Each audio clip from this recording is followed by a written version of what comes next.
Makikipagpustahan ako, hindi mo pa natikman ang isang ito, ang lechong paksiw na ulo ng baka. Dahil masasabi mo ngang ingrande ang isang handaan kung nakahain ang isang ito, ang lechong baka. At talaga namang hindi matatawaran ang lasa nito. Kaya lahat gustong tumikim nitong lechong paksiw na ulo ng baka. Kaya't sa bidyong ito, tara, samahan nyo ako at magluluto tayo ng lechong paksiw na ulo ng baka. Kamusta mga ka-adventure? Nandito nga pala tayo ngayon sa farm ni Ampil Adventure. At kung nakikita nyo dito, ang napakalaking kalabasa. Pero hindi po yan ang ating lulutuin ngayon. Dahil sa bidyong ito, magluluto tayo ng isang putahe na napakasarap. Tulad nitong lechon baka na ito na lang yung natira. At ngayon, lulutuin natin ito sa pinakamasarap na putahe, ang lechong paksiw na ulo ng baka. Let's go!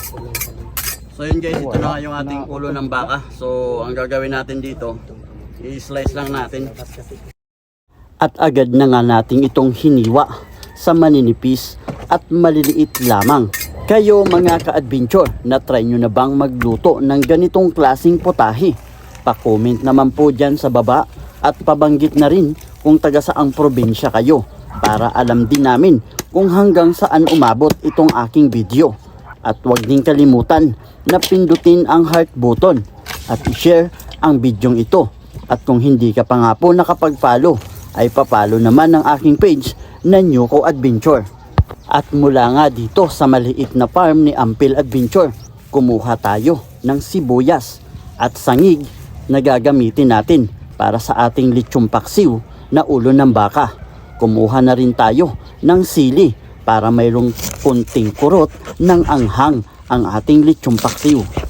At matapos nga nating ihanda ang lahat ng sahog na gagamitin sa ating lulutuing lechong paksiw na ulo ng baka, ay sisimulan na natin ang pagluluto. At sa pagsisimula nga po ay naggisa tayo ng sibuyas at bawang at nilagay na rin natin ang ating lechong ulo ng baka at hinalo-halo na rin natin para manuot ang lasa nito. Tama na.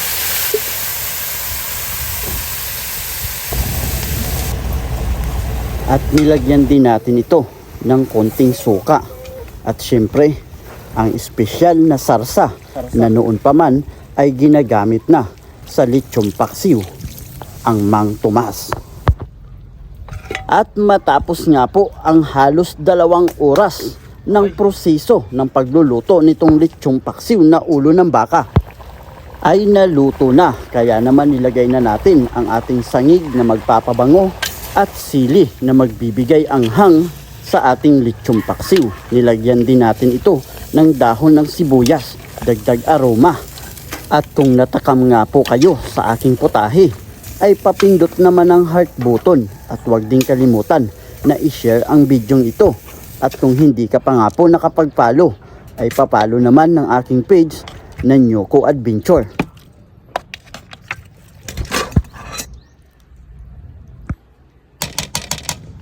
So yun mga ka-adventure, matapos nga po ang halos 2 oras ay naluto na rin ang buong proseso po ng ating lechong paksiw na lechon na ulo ng baka.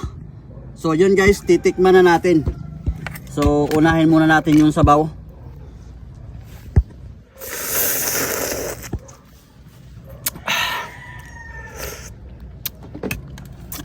Grabe, sabaw pa lang, solid na solid. Ito guys.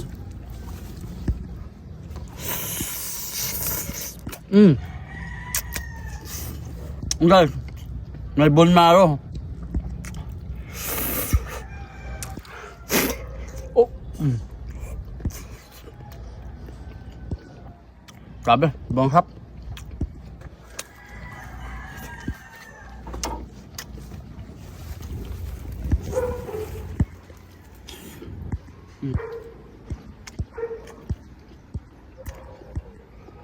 First time ko po ito makatikim ng lechong paksiw na baka.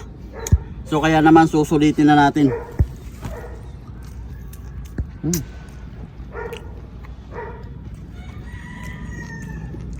Sarap.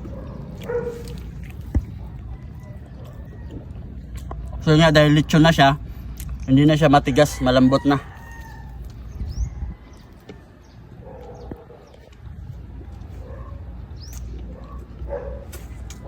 Guys.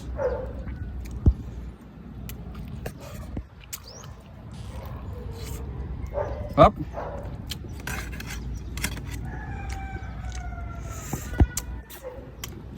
So guys, tikman din natin yung utak.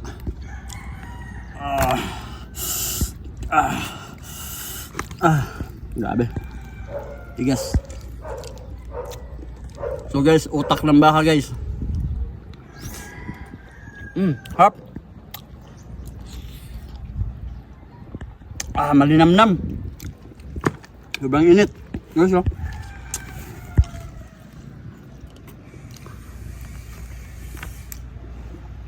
Sobrang solid guys.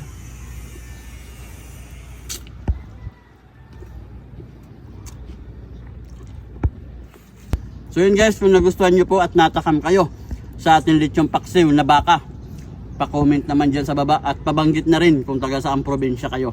Huwag din kalimutan na pindutin ang heart button at i-share ang video ito. At kung hindi ka pa nga po nakapag-follow, pa-follow naman ang page ko, Nyuko Adventure. Maraming salamat po. Hanggang sa susunod, sa isa na namang kakaibang adventure, kakaibang putahe, dito pa rin sa probinsya ng Masbate. Maraming salamat po.